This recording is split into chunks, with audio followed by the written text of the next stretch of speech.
Oke, seperti yang terlihat dari visualisasi, biaya rata-ratanya itu sangat fluktuatif ya, dan titik terendahnya itu terdapat di bulan Januari dan titik tertinggi terdapat di bulan November. Dan ada penurunan yang sangat signifikan ya di bulan Desember, yang menunjukkan adanya lonjakan biaya yang hanya bersifat sementara di akhir tahun. Kemudian di visualisasi pie chart itu terdapat ada mode track yang paling dominan digunakan, itu ada sekitar 38,5%. Kemudian ada mode ship ya, yang itu adalah 33%. Kemudian ada mode air, yaitu adalah udara sebesar 28,5%, yang mengindikasikan kalau misalnya prioritasnya di jalur darat dan laut untuk pengiriman barang itu sendiri. Kemudian ke visualisasi donut chart seperti yang terlihat, tingkat ketepatan waktunya itu mencapai 54% atau 108 pesanan, yang sedikit lebih unggul jika dibandingkan dengan angka keterlambatan yang sebesar 46% atau 92 pesanan. Nah, walaupun mayoritasnya itu adalah tepat waktu, tapi rasio keterlambatan itu hampir mencapai setengah total dari order dan perlu dievaluasi untuk lebih lanjutnya. Kemudian ke visualisasi selanjutnya itu ada 4 card.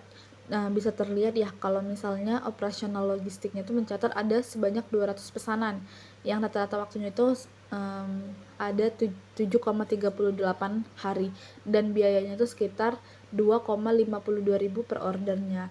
Dan secara umum performa layanan itu ada di angka 54% ya, dan yang nunjukin kalau efisiensi pengiriman masih perlu untuk ditingkatkan lagi. Kemudian selanjutnya itu ada performa pengiriman versus target. Terlihat kalau target ketepatan waktunya itu nggak tercapai. Realisasi hanya sebanyak 29%, jauh di bawah target itu sebesar 90%. Visualisasi selanjutnya adalah tren biaya pengiriman dan versus jarak tempuh. Nah, bisa terlihat kalau jarak pengiriman itu nggak selalu berbanding lurus dengan biaya. Walaupun rata-rata jaraknya itu cenderung stabil, tapi ada lonjakan biaya yang signifikan di bulan November.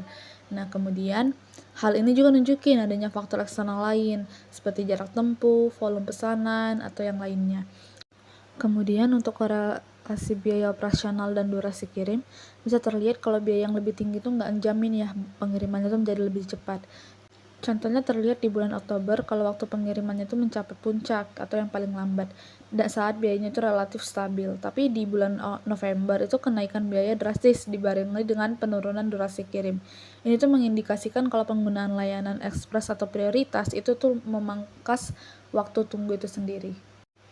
Oke, kemudian terlihat di visualisasi itu ada warehouse B itu memiliki kinerja terbaik ya, dan yang paling efisien secara keseluruhannya. Dengan on time rate tertinggi itu ada di sekitar 57%. Dan waktu pengirimannya itu yang kompetitif di 7,37 hari. Nah, sebaliknya, walaupun warehouse C itu punya waktu pengiriman yang tercepat, yaitu adalah 6,92 hari, warehouse ini tuh nggak paling efisien di ketepatan waktu, dengan on time rate-nya itu terendah di 48%. Kemudian di wilayah sentral itu punya risiko keterlambatan tertinggi dengan rata-rata waktu pengiriman yang paling lama, yaitu 7,54 hari. Nah, walaupun begitu, wilayah East-nya tuh nunjukin kalau performa paling stabil dengan volume pesanan yang terbanyak, yaitu adalah sebanyak 73 order. Walau mampu mempertahankan waktu pengiriman tercepat di angka 7,27 hari. Oke, karena visualisasi di layar tidak muncul, jadi saya tidak akan menjelaskan yang bagian ini. Kemudian visualisasi prediksi pengeluaran biaya pengiriman di 2024. Berdasarkan hasil forecast-nya itu terlihat kalau misalnya pengiriman di tahun 2024 diprediksi terus berfluktuasi, dan dengan pola musiman yang konsisten di kisaran $2.000 sampai dengan $4.000.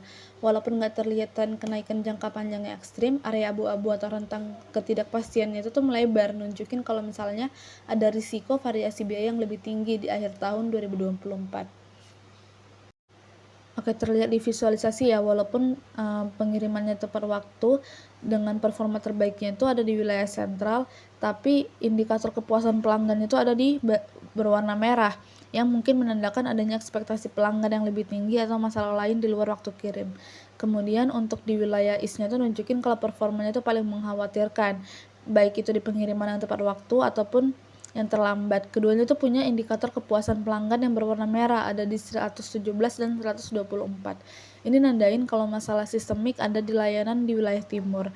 Kemudian efisiensi terbaliknya itu di wilayah west dan sentral, itu di baris di mana pengiriman terlambat di wilayah sentral dan west, indikator kepuasan pelanggan justru berwarna hijau. Tapi ini mengindikasikan kalau pelanggan di wilayah ini lebih memprioritaskan kondisi barang atau faktor lain dibandingkan dengan kecepatan durasi itu sendiri. Berikut adalah visualisasi dashboard saya secara keseluruhan. Sekian dan terima kasih.